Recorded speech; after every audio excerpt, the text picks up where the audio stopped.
Hey guys, I'm Alex Peal from from Segabits.com, and here with me today is Vincent Lovallo, the new editor of the Sonic comics. How's it going, folks? Yeah, so as I recall, you just got this job in April, right when the whole Worlds Collide madness was happening. Yes, I jumped right into the pool of chaos upon Sonic, Sonic Universe, Sonic Boom, and Mega Man. So, given the chaos you jumped into, was it hard? Was it hard transitioning from you to Paul? It wasn't really too bad or anything like that. I was the assistant editor for about 4 years prior to that, so Paul taught me all the ropes prior to that. So yeah, it wasn't really that difficult of a transition. I've worked with the team before. I know the ins and outs of how to produce the comic, how to route all the artwork, and yeah, it's been great. Okay, so tell us about yourself.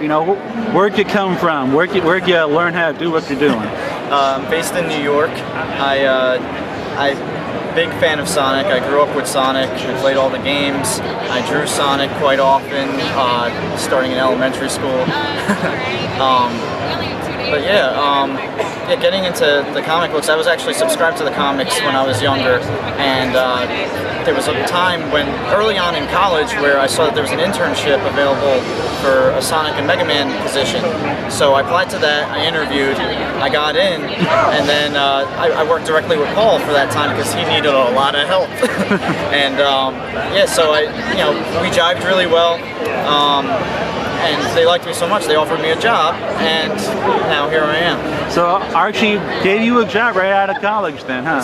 During college. During college, yeah, wow. So I was working and doing school at the same time. Huh.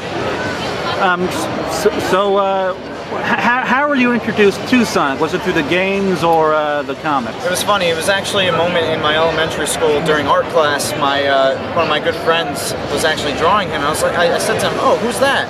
And he says, "This is Sonic the Hedgehog. I'll teach you how to draw him." And it was a very stylized Sonic at the time. But that image stayed in my mind. I saw that he was on TV. There were video games. So my dad he already had a Sega Genesis, but we didn't have any Sonic games. It wasn't until later where there were some games on the PC where I actually started playing Sonic 1, Sonic 2, Sonic 3. And the Knuckles attachment I didn't even know about until many years later. And when I found out about it, it blew my mind. I was like, whoa, this game is a lot bigger than I thought it was. And it was awesome. So I'm glad I got to play it. So what's your favorite Sonic game? I mean, being that I only had Sonic 3 at the time, I'd have to say just the other half of Sonic 3, but the and Knuckles attachment made it so much better. But I guess a close second would be Adventure 2. So what did you do with Paul? I mean, like, what have I done with Paul? No. Right, I mean, what did you do as an assistant editor?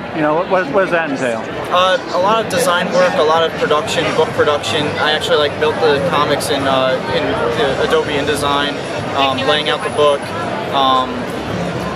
reaching out to the talent.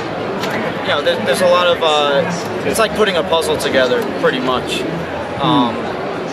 But I mean, it all comes together to make one heck of a book. So it's a lot of fun to work on. Well, that's good. It's always good to do what you love for a living.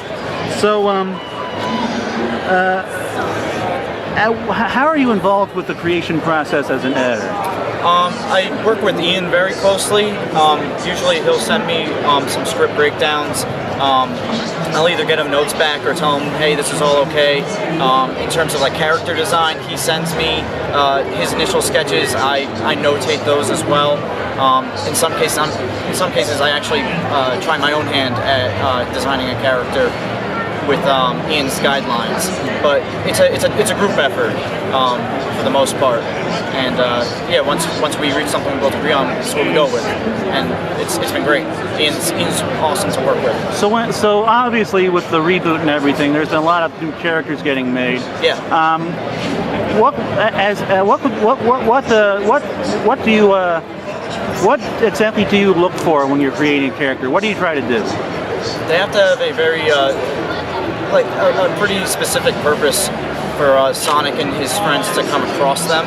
In the case of the Waves of Change story arc, we had them meet Coral and Racer the Shark, mainly because they were searching for the Gaia temples and they thought they came across that. So it's exploring the different life, the different species in the Sonic world.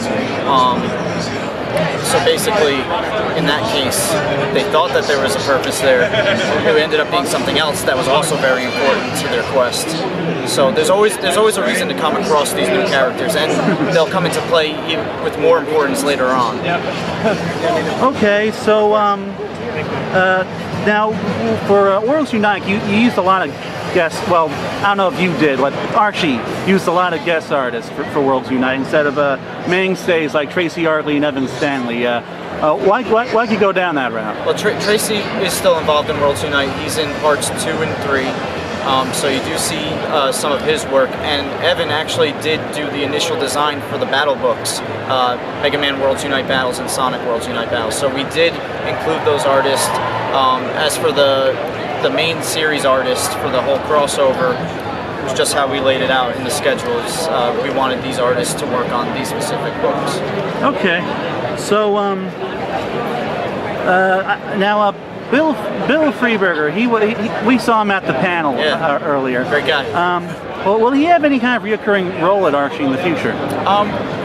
There's potential for some more work to come in from him.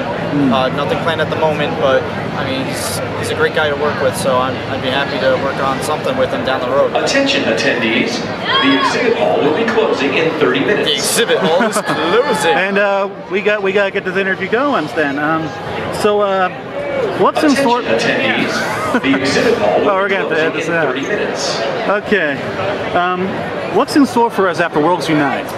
Well, we're going to be wrapping up the Shattered World Crisis storyline, where Sonic is putting his planet back together, and we're going to be coming across even more new characters and returning characters like Lupe the Wolf and her Wolf Pack. We're going to be seeing Ixis Naugus again, and a couple other characters that I can't mention right away, but stay tuned. You're gonna see some characters that you're not really expecting. Yeah. Speaking of Naugus, I noticed he had a wig. He had like one of those old school wizard wig hat wizard and a cloak. hat. Yeah. What was the idea behind that? It looks cool. No, it's to That's always key. It's to conceal his appearance. All right. A little more subtle. Now, when Sonic Boom was canceled, it was said that it would be continued in other ways. Can you elaborate on that? We're looking into possibly incorporating those characters in that world in other books. We have a quarterly digest and magazine. Those are possible outlets for such Sonic Boom activities. So we'll be pursuing that option in the future. And now, the battle books, those are the first sort of Sonic one-shots in a long time. Oh yeah. And I'm wondering, is that something you're going to be looking into more in the future? I have some crazy ideas. I love crazy. I still have to pitch them, but hopefully we can get some other one-shots rolling soon. All right, and now one Mega Man question. Now, that's a book that a lot of Sonic fans are digging. Yeah. But why was that put on hiatus? We're currently reestablishing where we want to go and what we want to do. There's some changes that we have to take into consideration. There was just a recent announcement of a Mega Man TV series, so we have to see how that might come into play. But we're still planning things out. Okay. But we're looking to get back on that soon. All right, that's good to hear. Now, with Sonic Boom being canceled and Mega Man being put on hiatus, it seems like the Archie action series is shrinking down. Is there anything you can say to ease the minds of fans? We do have other titles to be incorporated into the action series in the works. We are not announcing anything, but we're thinking about we're plotting something. So maniacal plotting. All right, and So the future. How's the future looking for this for the Archie action Looking series? to expand. All right, So, stay tuned. Expanding's always great Yeah. after a shrinkage. Oh yeah. So all right, that's all my questions for today, Mr. Lovallo. It was great talking to you. Yeah, great talking to you too, sir. Yeah. Oop, and Earthquake. yeah, this is California. So I hope to see you again sometime, Yes, and sir. maybe you'll join us on the Segabits Sonic Talk. All right. Looking forward to the next one. See ya. See ya.